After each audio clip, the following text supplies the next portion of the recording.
When did Aboubakar become a miracle worker? I'm not even asking you for football tactics or football whatever. We're just asking you to run. Why was he not making replacement? I don't think I've been able to see that level of willingness in any of our players.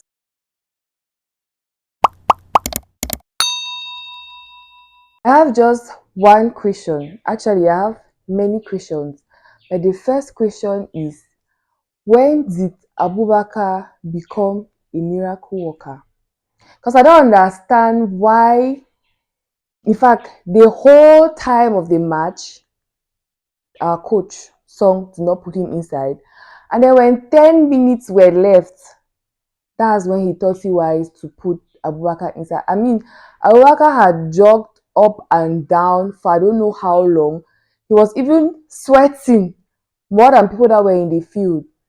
But Song, I don't know what he was thinking about. I don't know what strategy he was trying to apply. In fact, I don't know why Aboubakar stayed out. Like, were they expecting him to come and perform some miracles on the pitch in 10 minutes? In fact, in less than 10 minutes. Because basically, when he entered, there was just a lot of time wastage. People fall, this one happened, like, I don't understand. So, what did you expect a worker to do in 5 minutes? Anyways, I have a lot of points to address. In fact, about 10 points to address about the match between Nigeria and Cameroon, which got Cameroon disqualified. The first thing is the players' speed. The players were so slow, like they were not even running. And I was asking myself that what exactly have they been training about? Have they even been training? Because why are you coming to play a football match and just to run? We're not even asking you for football tactics or football whatever. We're just asking you to run and you are unable to run. Why? I have a personal problem. In fact, the match of yesterday, Kudu, I think that's his name. Kudu, yes. He was not running. And the funny thing is that he's the one that was closest to like the goalpost where we're normally supposed to score. And so if somebody is sending the ball down, like he's supposed to have that speed to run and then try to see how we can score. But he was not even running. So I don't know whether he was sick, because earlier on we saw like a post saying that they were sick, and also I don't know whether they were truly sick. But if they were sick, why did they put them in the why did they put them to play? Meanwhile, the other players that could have played, because I didn't understand what he was doing. There's also this other, what's his name again? What's that guy's name that has long braids? Not long braids, long locks. That are saying Laris. Okay, Angista. Angista is another one. Angista and Kud. In fact, there are many of them. The thing is that I didn't want to even start calling names because I don't know where I'll end. Like, it's not like they entirely messed up, but the messing up was way more than what they actually did. Like, they were so slow. And you see the other guys, the Nigerian guys, especially Victor, the guy, the speed, in fact, his speed was just up there. Before he wants to realize it, he's up. After he wants to turn, he's down. Like, he was just really running fast. He really did a good job for his country. I'll come back to him later on. But it's just to show, in fact, just to address how slow we were. And I feel like that aspect of speed affected the result of the match like so much. Imagine you cannot run, the ball is not even far from you, you are not running, you are walking as if you are here to do like fashion parade. I love our players very much, but like they always say, in as much as you love somebody, when the person is at fault, you have to like bring it to light, correct the person. So that's basically what I'm doing here, because the love that I have for you guys is so much that I don't understand what you guys were playing yesterday. Now, moving on, there was no anglophone in the field. Correct me if I'm wrong, but there was no anglophone in the field. Jay Clinton was sitting outside and looking at places. What was hard for Song to put him in the field? Then I don't know. I was really I was really expecting to see Fi as well. But I heard something about not having a club, and so he could not, like, I don't know why that is so tangible for somebody that is a good player. I don't really know like football rules and all of that. So this is a perspective from a Cameroon football team lover who does not really know much about football. But I'm just here to rant about how poor our performance was yesterday. So why were these guys not there? Why was Clinton there all along, or at least for this last match, and why did they not put him inside to play? Coupled with the fact that the forward came and put Aboubakar at the end of the match, like he was supposed to perform some miracles. Anyways, there was this thing that these guys were doing, like you're struggling to take the ball from the opponent, and then when you get the ball, instead for you to just, I don't know, kick it far or even kick it outside, they're struggling to do, trying to do some maneuvers, trying to, and before you know it, they're taking back the ball from you. And then with their speed, they're just running and going ahead.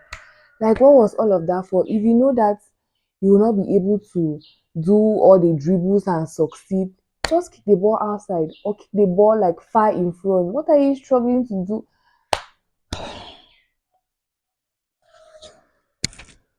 I just have so much to say. In fact, so much anger in regards to this match because we would have done like way better. In fact, generally our performance throughout this AFCON has been really poor. To be honest, that's been really poor. I was just so happy that we qualified for the next round, and I was feeling enthusiastic about the fact that the players were probably going to step up and really put in more energy, given that we've gotten to the next stage, and in fact to permit us to go to the next stage again. But then I don't understand what they were doing. Song's coaching method or his coaching skills, I don't know whether he really like got. I believe that there's a training for you to be a coach. So I don't know whether he really on that he took that training, or like the match is going on and things are getting tense and time is running out, but you cannot make replacements. Like, why are there extra people if you cannot replace the people that are inside, the people that can really come and do something and even help to change the game? Like, what was the need of always waiting for the very last second before you think? I think he did that even for the match against, was it Gambia? I can't even remember exactly. But then why will you wait for the last second to make a replacement? Why will you not just replace? Like after the second half, even we're expecting that okay, there were going to be like so many replacements, and they were even going to put Abubakar at the start of the second half. This issue of Abubakar, that's really pained me. Like, why did they not just make those quick replacements and then put in people that still have energy to really come and play? Like, Jay Christian was sitting there and he had not played any of the matches. I don't know. I think did he have an injury or something? But regardless, he was present for this last match. So, what explains the fact that they did not put him inside to play? I don't understand how Song has been doing his coaching like all through this period of the not even only this AFCON, because even the last AFCON, then this one again. Talking about replacements, even needs to even talk about the fact that why they not take people that are really willing to fight for their country and to, in fact, people that have something to prove, that are really going to come and display their best, like the best that they can possibly do. Because I think there's the Cameroon's Cup, I don't know how it's called, that finished not very long ago, and there were people that won and there were people that like performed really well. So why not take people that really have something to give? I know that there's a lot of politics definitely going on in this football stuff and selecting who has to play and all of that. But why not at least put the interest of the country at heart before doing any other thing? Because people that are really willing to fight for the country are there and they are not being put to play. And those that, I don't know, are coming to just display, and why? Why? I just want to take this opportunity to give a round of applause to Victor because he did so well. Like, if not for the fact that the other guy was the one that scored, I strongly believe, in fact, I knew that he was even going to get man of the match because you could really see how much he was fighting for his country to win. Like his speed, he was just everywhere. He was just everywhere. Like you could really see how much he like the burning desire in him for them to win. You could see it in his actions. You could see it in how he was playing. I don't think I've been able to see that level of willingness in any of our players like throughout this period, except for Ondua, the goalkeeper.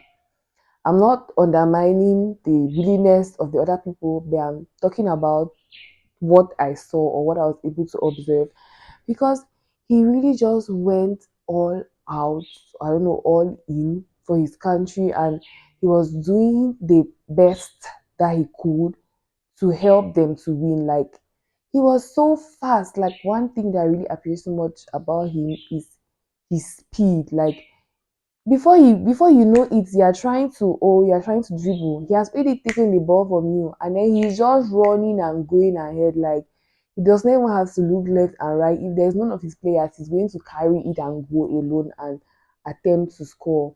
And that's the kind of willingness that we actually needed from our players as well. That kind of like you really see that somebody is playing and the person is willing to actually help the country to win. And I always saw that like Ondua really did so much for us. I don't know so much about his past performance or anything, or about Onana and why not put, I don't even know anything about that, but I just want to appreciate how much he did for us as well. It's true that at the end of the day we did not win because they scored us 2 goals, but regardless, we cannot put all of the fault or all of the blame on him because even if they won us even 1 goal, we never score even one. We never have attempts to even like 0 attempts. Like that's just the height of it. So 100 minutes of a match, even one attempt.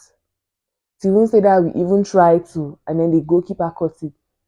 We don't even have even that one to even show for it. So it means that what were we really doing? What were we really doing? It's just giving the kind of impression that Cameroon football is dying. And if we don't do something about it as soon as possible, it's really going to die. Because one thing that we have always been recognized for is football. Like when you even go out there and maybe if you're in a country that is not yours and they're like, oh, where are you from? You're like Cameroon. Everybody's like, oh, Etofis. So and Etofis was like a really good player in his time. So you see, we are very much identified because of how well we perform in football. So right now, with the kind of performance that we have been putting up, or the kind of performance that we put up throughout this AFCON, it is really a call for concern for Eto himself, who is the president of the there's Federation Cameroon Football, something something. It's really a call for concern because we are slowly dying down, like we are slowly killing the legacy that so many people have done their best to build with regards to putting Cameroon up there in the football field. I can put it that way. And I even saw people's remarks about the fact that whether Cameroon was the first, I don't even know the pitch, I can't remember the pages exactly, whether we're the first team that was posted by the FIFA with regards to the AFCON.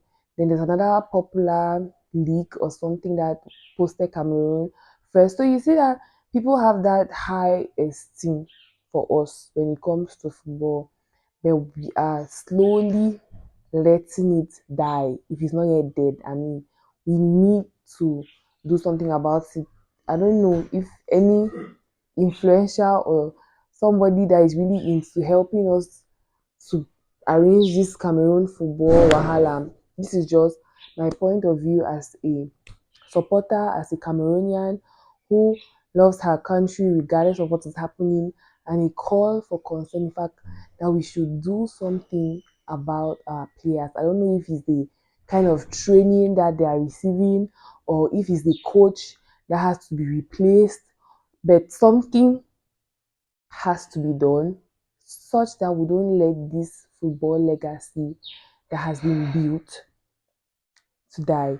Like there are so many things that I would have said about this match, but these are just a few remarks that I just wanted to give.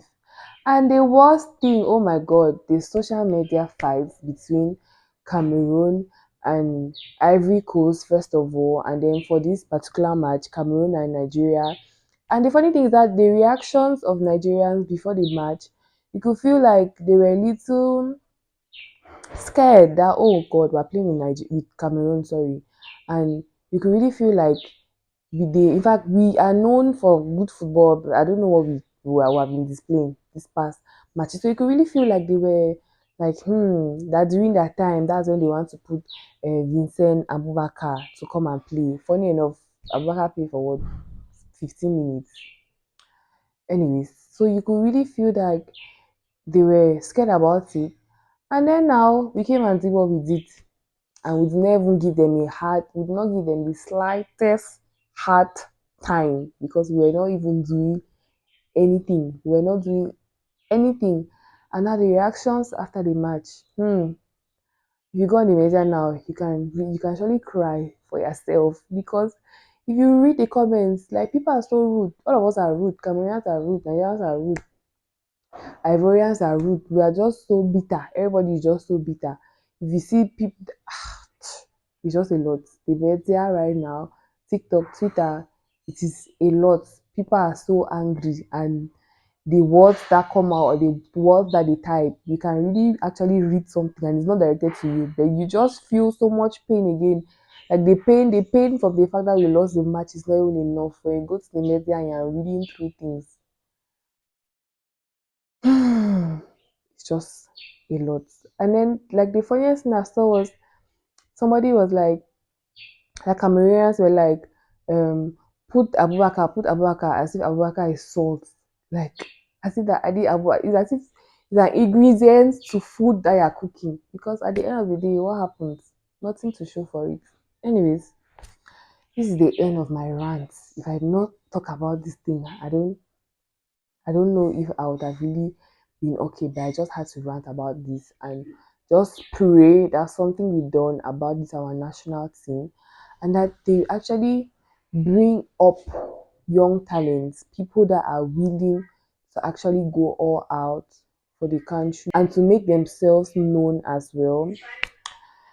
Thank you for watching me rant, and do well to subscribe to my YouTube channel if you like content on business, personal development, because that's mostly what I do. I am called Karen Sunjo. Don't forget to subscribe, share the video, and I want to get your own thoughts with regards to the match and Cameroon's performance throughout in the comments section. Let's chat. Oh, by the way, I finally understood what an offside means, because for the longest time I always hear, oh, offside, offside, offside, but I was not understanding. Like even after the multiple explanations that I was given, I felt like I understood, but I really did not understand. And finally, it's yesterday I understood when there was the offside situation during like the first few minutes of the match when Nigeria attempted to score but the goal was cancelled. I understood. Now let me explain. So that if it's not really exactly what it's supposed to be, people are going to comment down below and tell me what it means. But from what I understood, this explanation was given to me by my younger brother. That an offside means that when you pass, like okay, if we are playing and you are coming to score, I'm the goalkeeper of my team and you're coming to score to me, the last pass that is given to you before you score, you must be on the same line with the opponents, or if ahead of them but not behind them. Like, you should not be in front of all the players. Is that it? I hope so. Thank you guys. See you guys on my next video.